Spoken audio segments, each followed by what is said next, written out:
Hello friends, దేవుడు లేని గుడి ఎక్కడైనా మనం గుడిలో ఉన్న దేవుని చూసుంటాం, లేదా గుడి లేని దేవుని చాలా చోట్ల చూసుంటాం.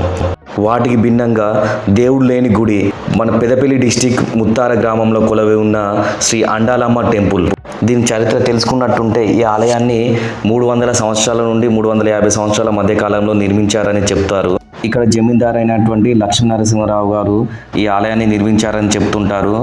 ఈ ఆలయ నిర్మాణ క్రమంలో లక్ష్మీనరసింహరావు గారు అనారోగ్య కారణంతో మరణించడంతో ఈ ఆలయంలో విగ్రహ ప్రతిష్ఠ జరగలేదు.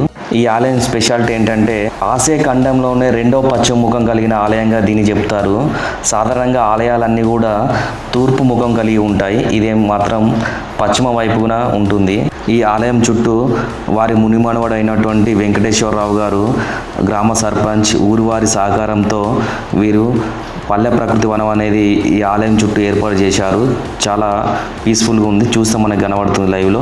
ఇక్కడ ఊరి వాళ్ళు ఒక విగ్రహ ప్రతిష్ఠ చేశారు ఈ ఆలయంలో, చూస్తే మనకు కనబడుతుంది ఒక విగ్రహం అనేది. ఇదంటే మనకి ఇది విగ్రహం ఏంటంటే హనుమాన్ విగ్రహం లాగా. ఇక్కడ పైన ఆర్కిటెక్చర్ చూడండి చాలా బాగుందండి. పైన గోపురం అనేది కూడా ఇక్కడ నుంచి 2 వైపులా వేసి ఉంటున్నాయి, వెనుక వైపులకి. ఇక్కడ 16 స్తంభాలు ఉంటున్నాయండి, 16 పిల్లర్స్ తోటి ఏర్పాటు చేయడం జరిగింది ఈ ఆలయాన్ని. ఇది పల్లె ప్రకృతి వనం ఏర్పాటు చేశారు, చాలా బ్యూటిఫుల్ ఉంది. ఇక్కడ ప్రీ వెడ్డింగ్ షూట్స్ కూడా జరుగుతుంది. ఇప్పుడు ప్రజెంట్ మనకు కూడా ఇక్కడ ఒక వెడ్డింగ్ షూట్ జరుగుతుంది, కనబడుతుంది లైవ్లో. బర్త్డేస్ కానీ షార్ట్ ఫిలిమ్స్ కానీ ఇక్కడ ఏర్పాటు చేస్తుంటారు, తీస్తారండి వీడియోస్ అనేది. ఇక్కడ ప్రీ వెడ్డింగ్ షూట్ మనకు లైవ్లో కనబడుతుంది. ఇక్కడ చాలా బ్యూటిఫుల్గా ఉంటుందండి పార్క్ అనేది కూడా. ఇక్కడ పల్లె ప్రకృతి వనం ఏర్పాటు చేయడంతో ఇదండి లైవ్లో చూడవచ్చు. ఇక్కడ ఆర్కిటెక్చర్ కూడా చాలా బాగుంది. పైన చూస్తుంటే మనకి విగ్రహాలు, అక్కడ ఇది కమాన్, ఇక్కడ చూస్తుంటే విగ్రహాలు కూడా చెక్కారు.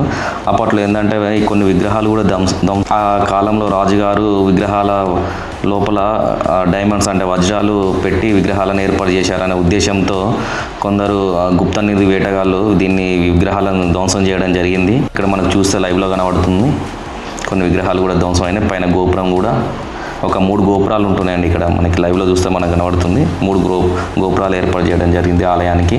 ఈ ఆలయం చుట్టూ మొత్తం పల్లె ప్రకృతి వనంతో ఇక్కడ చెట్లు అనేది ఏర్పాటు చేయడం జరిగింది. మొత్తం గ్రీనరీ ఉంటుంది. ఇక్కడ నుండి 200 మీటర్ల డిస్టెన్స్లో రంగనాయక స్వామి ఆలయం ఉంటుంది. రంగనాయక స్వామి భార్య అయినటువంటి అండాలమ్మకు ఈ ఆలయాన్ని ఏర్పాటు చేశారు, కానీ రాజుగారి మరణంతో విగ్రహ ప్రతిష్ఠ జరగలేదు. థ్యాంక్ యూ అండి, thank you for watching video.